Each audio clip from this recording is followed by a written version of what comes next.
Oui, très bien. Alors, on va passer à notre second conférencier, Monsieur Normand Labrie, qui est professeur titulaire, sociolinguiste à l'Université de Toronto. Normand Labrie est également recteur par intérim de l'Université de l'Ontario français. Il a occupé aussi les fonctions de directeur scientifique du Fonds de recherche du Québec Société et Culture de 2012 à 2015.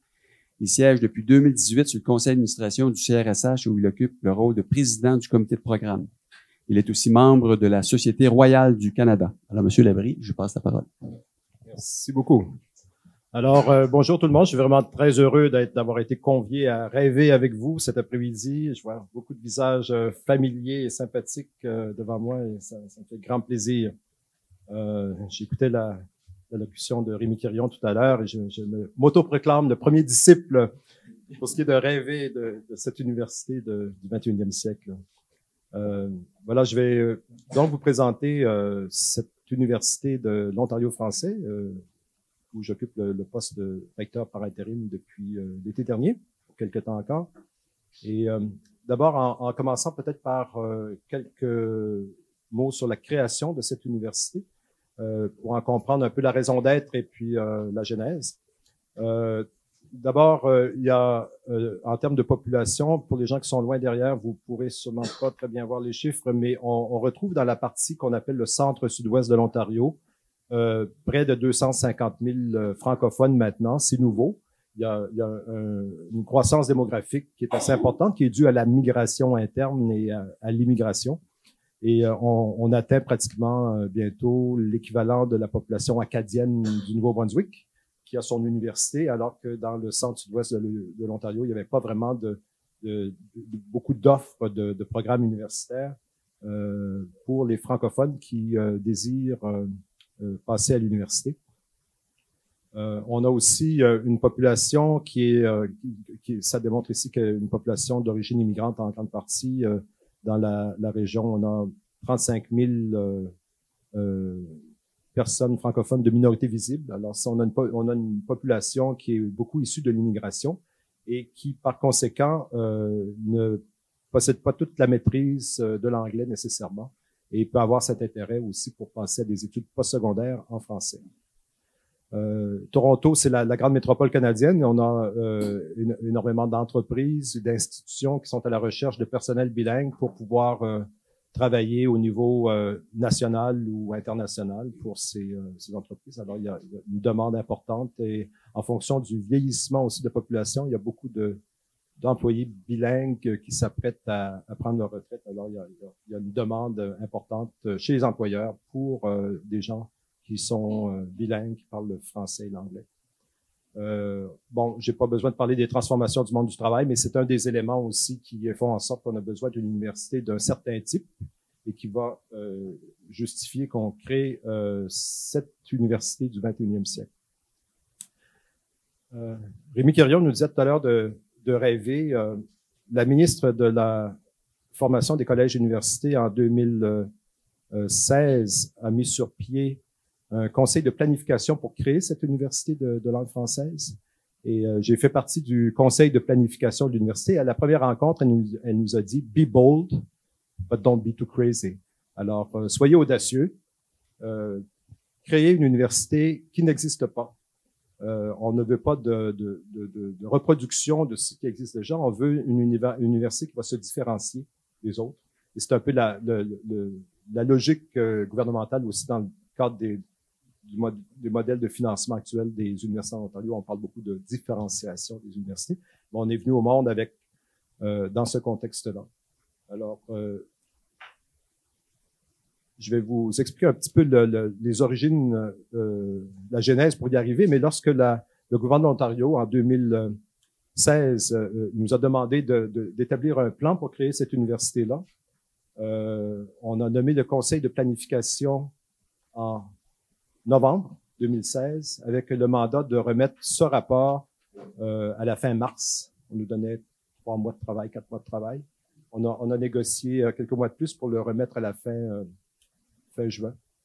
Dans le contexte où il y avait eu plusieurs commissions qui avaient été nommées auparavant pour préparer ce projet ou justifier l'existence d'un tel projet, Le conseil de planification avait la crainte que notre rapport mènerait à une autre commission, donc on a désiré soumettre un projet qui serait clé en main, à prendre ou à laisser pour le gouvernement de l'Ontario, plutôt que de retarder à nouveau ce projet-là. Alors, on a mis les bouchées doubles pendant quelques mois, puis on est arrivé avec ce projet d'université du 21e siècle. Une cinquantaine d'années, je pense, de discussions au sein des communautés francophones ont eu lieu autour du bien fondé d'avoir une université de langue française en Ontario, qui a connu diverses évolutions au cours d'une cinquantaine d'années, mais on voit quand même ce mouvement-là qui a été maintenu au cours des décennies. Et phénomène peut-être nouveau vers les années 2000, c'est qu'il y a eu l'autonomisation des systèmes d'éducation de langue française primaire et secondaire, avec la création de conseils scolaires autonomes de langue française. Et on a des nouvelles générations d'étudiants qui parviennent maintenant aux études postsecondaires, qui sont issus d'un système homogène, je dirais, de langue française, et qui se retrouvent à l'université, soit de langue anglaise, mais aussi dans les universités bilingues, et qui là se réalisent que les institutions bilingues ne répondent pas entièrement à leurs aspirations ou ne correspondent pas à leur expérience antérieure de l'éducation qui était en langue française, et font partie de mouvements qui ont réclamé une université de langue française en Ontario.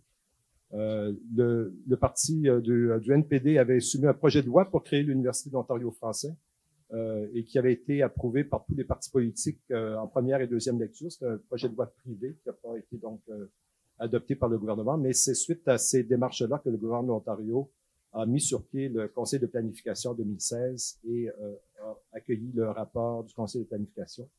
En juin 2017, le Conseil des ministres et le Conseil du Trésor ont tous les deux entériné le rapport dès le mois d'août. Et en novembre suivant, le gouvernement a déposé le projet de loi qui a été adopté en décembre. Alors, en l'espace d'un an environ, on a développé ce projet d'université de langue française, et il a fait tout ce circuit pour être approuvé et être transformé en projet de loi adopté par l'Assemblée législative de l'Ontario, ce qui, à mon avis, est un record en termes de changement. Le conseil de gouvernance a été nommé en avril 2018, donc quelques mois après, et on a un conseil qui est représentatif de différents secteurs de la société ontarienne, incluant les secteurs économiques ou là où on a des besoins lorsqu'on crée une université, que ce soit en ressources humaines ou en infrastructure ou en droit, et avec une population aussi très diversifiée du centre-sud-ouest de l'Ontario. Alors, on a ce conseil qui est représentatif de la collectivité du centre-sud-ouest de l'Ontario. On a trois grands volets, je pense, pour le développement des programmes à l'Université de l'Ontario français. Et je vais surtout vous parler du volet qui tourne autour de 4 programmes de baccalauréat transdisciplinaires dont on a fait la conception.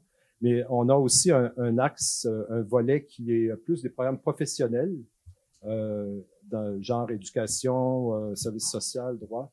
Et là, notre objectif, c'est vraiment de travailler avec des institutions qui offrent déjà ces programmes-là. On a eu des discussions depuis plusieurs mois déjà avec l'Université d'Ottawa, dans le sens où on s'est toujours vu comme étant une université axée sur la collaboration et non pas sur la compétition, et dans cette notion de différenciation où on ne veut pas reproduire ce qui existe déjà.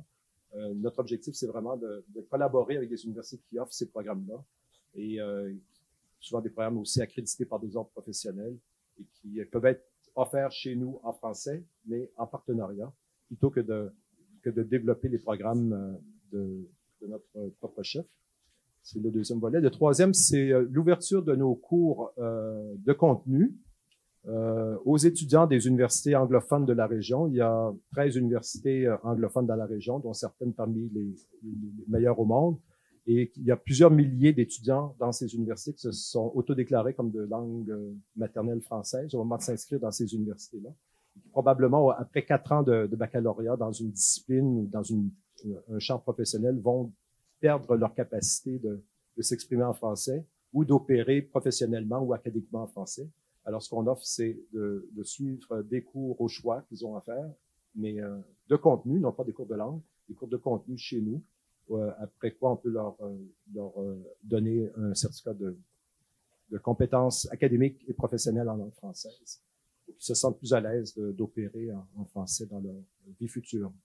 Alors, les 4 axes de programmation, les 4 programmes de baccalauréat qu'on a développés, ça a été fait avec une centaine de consultants à travers le pays. On est allé chercher les meilleurs à travers le Canada qui pouvaient nous aider dans ces différents axes-là. Et je dois dire que mon passage au Fonds de recherche du Québec a été très inspirant et nous a vraiment aidé à identifier les personnes qui étaient les plus susceptibles de nous aider à concevoir des programmes qui soient transdisciplinaires et qui, souvent, c'est des gens qui sont très actifs en recherche, qui ont une expérience de la recherche transdisciplinaire, intersectorielle, multisectorielle, et qui sont mal à l'aise qui étaient mal à l'aise dans les structures départementales, disciplinaires, et qui étaient très heureux de collaborer avec nous pour concevoir ces programmes-là. Et on a décidé de créer d'abord 4 programmes qui misent sur les forces de la région de Toronto et donc et qui répondent aussi à des grands enjeux de société. Alors, l'Université de l'Ontario français n'est donc pas conçue en fonction de département ou de discipline, mais elle se constitue en fonction de la création de programmes transdisciplinaires qui abordent des objets d'études plutôt qui enseignent une discipline et qui le font de façon transdisciplinaire. Et là, on a choisi, pour commencer, 4 objets d'études qui sont la pluralité humaine, les environnements urbains, l'économie mondialisée et les cultures numériques. Et on a, dans ces programmes-là, une approche de développement de compétences, une pédagogie qui n'est pas axée tant sur le transmission de contenu que sur le développement de compétences pour les étudiants. Et je vais vous présenter en gros ces 4 programmes dans les prochaines minutes. Alors, dans le créneau transdisciplinaire sur la pluralité humaine, on veut étudier l'être humain dans toute sa pluralité, à travers les différentes phases de la vie, à travers les diverses formes d'organisation sociale, communautaire, politique et institutionnelle, en se concentrant sur les processus sociaux qui marquent la vie contemporaine des francophones. On a toujours cet intérêt quand même pour les francophones. Et les compétences qu'on vise à développer ici, c'est une connaissance des multiples dimensions qui structurent les sociétés contemporaines et qui façonnent les relations entre les personnes et les groupes. Une compréhension des enjeux de la pluralité humaine, qui soient globaux ou situés dans la société et les collectivités dans lesquelles les citoyens et les citoyennes s'inscrivent. Des compétences relatives à l'analyse contextualisée des problèmes et à la recherche collaborative de solutions telles que les espaces de dialogue, des politiques, des pratiques d'intervention et des organisations. Et toujours une posture réflexive et critique, engagée aussi envers l'action, la gouvernance, le développement durable et l'innovation dans les sociétés contemporaines.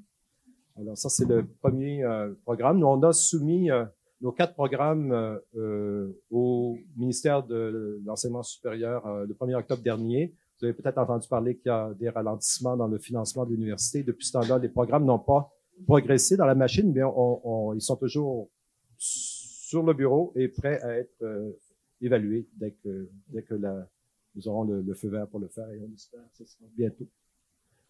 Les environnements urbains, on est dans un milieu que vous connaissez, la grande région de Toronto, qui est très, et le sud du Canada de façon générale, qui est très urbanisé. Et on a autour de nous, à l'Université de Toronto, The School of Cities, qui vient d'être créée avec 200 chercheurs de différentes disciplines qui travaillent sur la ville. On a l'Université Ryerson aussi, où on a tout un champ de recherche sur l'urbanité. Alors ici, nous, on a défini comme programme cet objet d'étude les environnements urbains et l'activité humaine qui s'y déroule, en commençant par des phénomènes naturels, climat, topographie, environnement, géographie humaine, et les réseaux de mobilité des personnes, des biens, de production, de traitement et de distribution, les ressources que sont l'air, l'eau, l'énergie, l'information, les données, et le matériel comme le design, l'architecture et tout comme sur les pratiques humaines. Alors, les environnements urbains, on cherche à développer des compétences qui sont une connaissance solide des multiples dimensions qui structurent et animent les villes et leurs écosystèmes, une compréhension située des enjeux éthiques, économiques, politiques, culturels et environnementaux autour des environnements urbains, une posture réflexive encore, critique, créative et engagée envers l'action, la participation à la vie citoyenne et l'innovation en contexte urbain diversifié et en mutation, ainsi qu'au développement durable, et des compétences relatives à la recherche, l'analyse, le design, la planification, la gestion et l'évaluation appliquées aux environnements urbains. Et notre optique ici, c'est de dire qu'on peut développer un programme de premier cycle à l'Université de l'Ontario français dans ce secteur-là. Et on a des grands pôles de recherche, donc régionaux. Nous, on amène à Toronto, donc, une composante de langue française qui peut faire le pont entre ces équipes des grandes universités de Toronto et Ryerson et le reste et toute autre équipe de recherche à travers le Canada ou à l'étranger, à travers le véhicule de la langue française. L'économie mondialisée, ici, on a eu peut-être un petit peu plus de difficulté à définir finement. Je pense que les spécialistes qui nous ont aidés ont aussi plus lutté dans leur façon de concevoir ce programme-là, parce que probablement qu'on partait d'une discipline ou facilement d'une discipline qui sont les sciences économiques. Et ça a été plus difficile comme point de départ d'en faire un objet d'étude. Et là, je pense qu'il nous reste encore un petit peu de travail à faire, mais on veut travailler sur l'impact local de la mondialisation de l'économie à travers les mutations économiques et leurs conséquences pour les populations en termes de capital humain, de ressources humaines, gestion, entrepreneuriat, et dans ce contexte, une économie mondialisée. Alors, on veut développer une connaissance transdisciplinaire des multiples dimensions qui trament l'économie mondialisée et des acteurs qui la propulsent.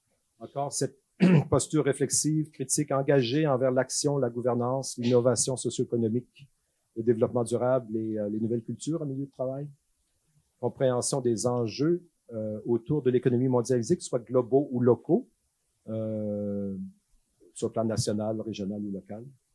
Et les compétences pour analyser, comprendre, conseiller, entreprendre, intervenir de façon créative et innovatrice dans le développement économique.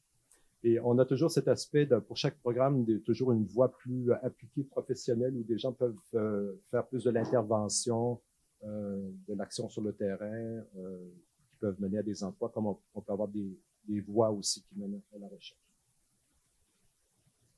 Culture numérique. On a ici, c'est un créneau qui porte sur la créativité et les modes d'innovation rendus possibles dans des univers hautement numériques. Le corps et ses mouvements, les arts visuels et sonores, la publicité, la culture, la parole et de nouvelles formes d'interaction humaine, de communication, de création à travers les médias, les technologies ou les méthodologies numériques au moyen de médias sociaux, infos nuagiques, visualisation, jeux de simulation, réalité enrichie, données ouvertes, données massives, intelligence artificielle. Alors ici, on veut former des jeunes qui vivent dans cet univers numérique-là et qui veulent développer à la fois une posture critique, une connaissance aussi technique et analytique de tout ce secteur. Ici, on parle d'intelligence artificielle. En développant des baccalauréats, c'est sûr qu'on n'aura pas 12 chercheurs en intelligence artificielle dès la première année. Mais si jamais on est capable d'aller chercher une personne dans notre équipe qui est en intelligence artificielle, cette personne-là fait le pont avec le Vector Institute à Toronto et peut le faire ensuite à travers la langue française avec Mila à Montréal et avec le reste de la francophonie dans le domaine de l'intelligence artificielle. Alors, les compétences à nouveau sont une connaissance factuelle des environnements numériques, mais des compétences aussi reliées à l'usage, la gestion et le développement du numérique. Une compréhension des potentialités, des enjeux du numérique et cette posture réflexive. Est-ce que pour le temps, ça va? Alors, je vous ai donné un peu un grand survol de ces 4 premiers programmes transdisciplinaires. On a organisé ces programmes-là à travers un premier tronc commun qui se répercute sur les 4 années du baccalauréat en Ontario, qui représente environ 30 crédits et qui sont tout un bloc que tout étudiant, peu importe son créneau, va utiliser à travers ce système d'études par projet, comme monsieur l'a mentionné tout à l'heure, comme on fait à Sherbrooke, où on a une thématique et les étudiants des différents programmes collaborent avec, en s'associant à l'expertise de spécialistes disciplinaires de différentes disciplines qui vont aider à aborder ces thématiques-là. Il y a tout dans la section bleue, c'est le cœur du programme. Bon, c'est environ 78 crédits qui abordent la thématique en particulier de chacun des 4 créneaux. Et il y a possibilité pour les étudiants aussi en rose de faire prendre des cours au choix dans les autres programmes. Ce qui permet d'avancer au cours des 4 années tout en faisant, en collaborant avec les gens des différents programmes. Prenons un exemple, si on s'intéressait aux foyers pour personnes âgées en milieu urbain, à l'ère du numérique, par exemple, on pourrait imaginer quelle serait l'organisation et l'agencement qu'on pourrait organiser dans ce genre de maison de l'avenir, par exemple, et puis les étudiants et les professeurs et les membres de la collectivité pourraient tous collaborer sur cette même thématique pendant quelques mois à partir de leur propre expertise. La pédagogie est très importante, on l'a mis au cœur de cette université-là. On le fait pas en général de parler de pédagogie quand on pense à l'université, mais ici, on s'est dit, c'est au cœur de l'université.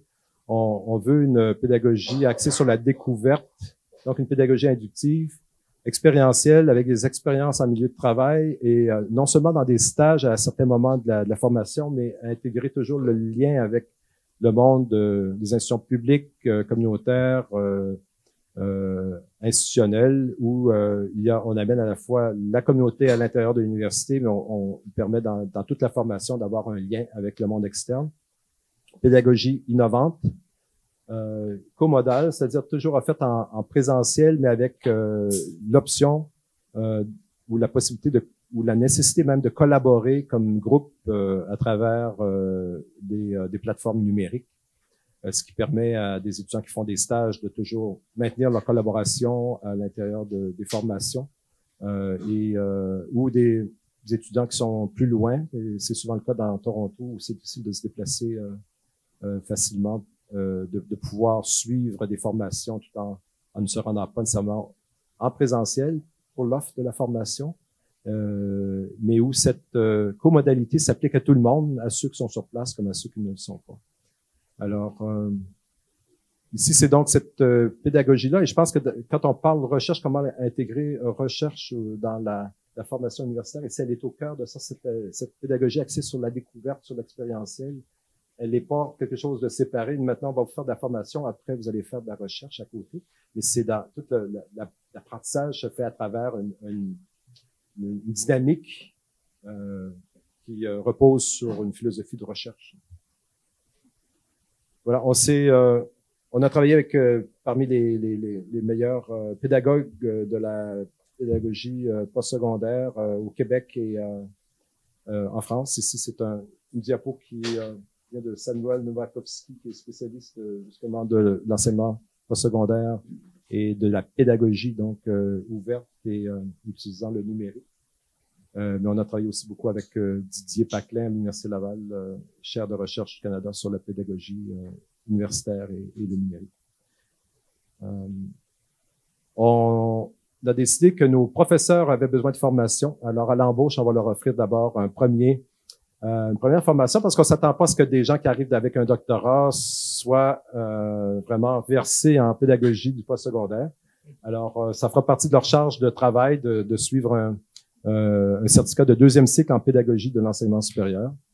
On a développé ce certificat-là qui passe au prochain conseil de gouvernance le mois prochain et on compte l'offrir. On a une entente pour l'offrir à partir d'octobre à une première cohorte d'étudiants. Alors, sur notre site Internet de l'Université d'Ontario français, on annonce qu'on ouvre les portes en 2020. En fait, on va les ouvrir en 2019 avec nos premiers étudiants, un an plus tôt que prévu. On n'a toujours pas encore l'autorisation d'offrir les baccalauréats puisqu'ils n'ont pas encore été approuvés, mais pour ce qui est des certificats, ça fait partie dans le texte de loi, on peut offrir des certificats. Voilà. Le tiers-lieu. Oups, il y a quelque chose qui s'est passé avec mes diapos, mais bon.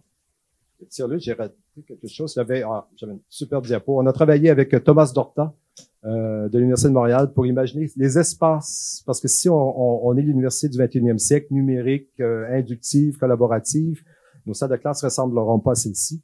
En principe, le prof sera pas devant, puis il y aura pas des gens assis devant comme ça de l'autre côté. Alors, Thomas Dorta et avec un groupe ont travaillé pendant des mois pour concevoir l'espace idéal qu'on appelle le tiers-lieu, qui est un lieu de rencontre justement de la communauté, des entreprises, des acteurs de la société civile, des étudiants de différents groupes qui travaillent sur des objets d'études et de l'expertise qu'on va chercher chez disciplinaires avec l'aide de différents professeurs. Alors, si jamais je retrouve la diapo, je vous la montrerai, mais je la vois plus. Non, c'est pas ça du tout. Ça, c'est vraiment conventionnel. Bon, voilà. Et l'autre idée, on veut pas être une université tour d'ivoire, c'est sûr, au départ, mais on a conçu un carrefour francophone du savoir de l'innovation qui va faire partie de l'université. Alors, le Carrefour francophone du savoir et de l'innovation, c'est un regroupement d'une vingtaine d'organismes francophones, privés, publics ou communautaires, qui vont cohabiter sur le campus permanent de l'université, mais qui vont être intégrés dans la mission académique de l'université. Et là, on travaille sur le mariage, comment on va organiser le mariage. Et on organise ici, bon, il y a la liste, il y a TFO, par exemple, qui est la chaîne éducative numérique francophone de l'Ontario, qui a plus de 200 employés qui proviennent de partout dans le monde, qui parlent français, qui sont très forts en numérique. Il y a le Centre francophone qui offre des services d'immigration, de logement, services juridiques, etc. On a toute une vingtaine d'organismes qui veulent être là. Et on offre d'abord une école d'été cette année pour les membres de ce carrefour. Et ce qu'on veut faire, c'est une francophonie communautaire, une communauté connectée, vraiment, à travers des données. Modèle qui soit cohésive, efficiente et prospère. Et on veut, à travers la mobilisation des connaissances, faire de la création et partage de savoir, de pratiques, de services et d'infrastructures physiques et numériques. Alors, souvent dans la notion de mobilisation des connaissances, on parle de création et de partage de savoir et de pratiques. C'est là qu'on s'arrête et nous, on veut, en créant ce carrefour sur le campus de l'université avec les principaux joueurs francophones de la région de Toronto, aller au-delà et partager aussi des services. On peut faire des économies d'échelle, partager des infrastructures physiques et numériques et de façon à connecter cette communauté francophone-là et éventuellement générer des connaissances à travers les données et la propulser donc dans l'écosystème régional comme étant une communauté modèle. Voilà. Il me reste 2-3 minutes. Le Centre d'excellence en apprentissage, tous les services, comme c'est une petite université au départ, c'est certain, on n'a pas voulu créer de silos en termes de services, alors on a pensé créer un centre d'excellence en apprentissage qui est une offre intégrée des services pour assurer le recrutement des futurs étudiants, la qualité de leur expérience et leur succès académique et professionnel. C'est ça le but premier, mais c'est en même temps un centre qui offre l'ensemble des services à la collectivité universitaire et à la collectivité de la société civile en termes de design pédagogique, services de bibliothèque, services de soutien à la création, à la recherche, aide financière, registrariat, vie étudiante et services aux étudiants. Alors, le 15 novembre, je vais terminer là-dessus. Je prends le petit historique des derniers temps. Le 15 novembre, dans son énoncé budgétaire, le gouvernement de l'Ontario a annoncé son intention de mettre fin au projet de création de l'Université d'Ontario français. En fait, l'université avait été créée par la loi un an auparavant, donc il n'y avait pas de projet de créer une université. Et le gouvernement est revenu sur cette formulation plus tard en disant tout simplement qu'il met en pause le financement de l'université pour un certain temps. Le 30 novembre, le drapeau franco-ontarien a flotté sur l'Assemblée nationale du Québec pour la première fois de l'histoire. Le 1er décembre, il y avait une manifestation à travers le Canada de 14 000 personnes qui soutenaient le projet. La présidente du conseil de gouvernance, Diane Adam, a présenté à quelques reprises, et moi-même aussi au comité permanent sur les langues officielles à la Chambre des communes. On a eu une couverture de presse en russe, en japonais, en arabe, à travers le monde, et beaucoup de manifestations d'appui qui étaient vraiment on aurait eu besoin d'une grande campagne de publicité et de promotion pour avoir autant d'audience au Canada et à travers le monde. Le 13 janvier dernier, le gouvernement fédéral a octroyé à l'UOF une subvention de 1,9 million de dollars pour mettre en place le Carrefour. Justement, le gouvernement fédéral ne s'immisce pas dans les questions académiques qui relèvent des provinces, mais de tout l'aspect de développement du Carrefour qui va être installé sur le campus permanent de l'université. C'est ce sur quoi on travaille principalement présentement. Le 15 janvier, donc, l'Ontario a mis fin au financement de l'UOF et on continue le travail quand même pour faire avancer les choses. Le 24 avril, grâce à un généreux prêt du réseau de l'Université du Québec, et je remercie Bill Sauvageau qui est là, qui le représente aujourd'hui, on a eu un prêt d'un professeur pour 1 an à temps plein, Jason Lukoff, qui va agir à titre de vice-recteur au développement des programmes et des savoirs. On a nommé en mai 27 professeurs associés qui vont de façon bénévole nous aider à mener le projet académique. Donc, on a reçu la première subvention de recherche le 14 mai, et c'est une petite subvention, mais c'est important puisque c'est la première. Et c'est une recherche vraiment partenariale dans le domaine de la santé chez les francophones. Et c'est cette optique de recherche partenariale-là aussi qu'on veut développer beaucoup dans notre philosophie de recherche. Et le 21 mai, il y a quelques jours, l'Université d'Ottawa, et je remercie Jacques Frémont qui est là dans la salle, a offert aussi de façon très généreuse de mettre à notre disposition pour 1 an à temps plein la professeure Linda Cardinal, qui est chaire de recherche en francophonie, et qui va nous aider à développer la stratégie de recherche et le plan stratégique de recherche de l'Université de l'Ontario français pour la prochaine année. Voilà, je m'arrête là-dessus.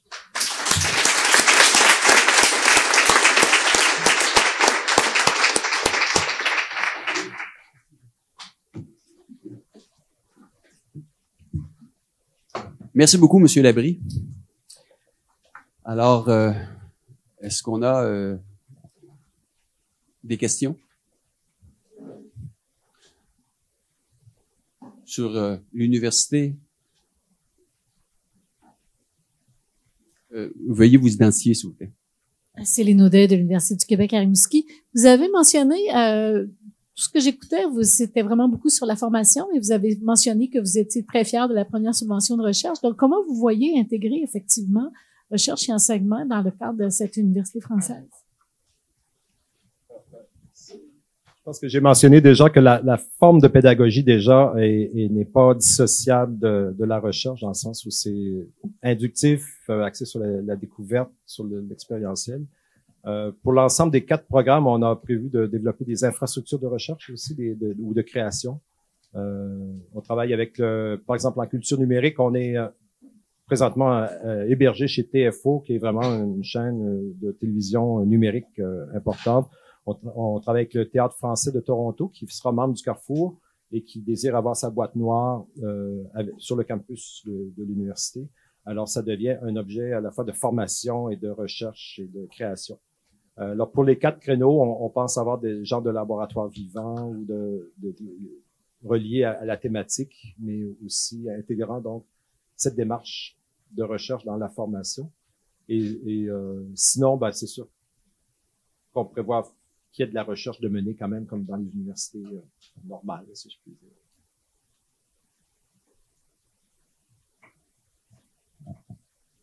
Alors, merci beaucoup. On passera à notre 3e conférencier. Et je vous rappelle qu'il y aura une période de discussion à la fin.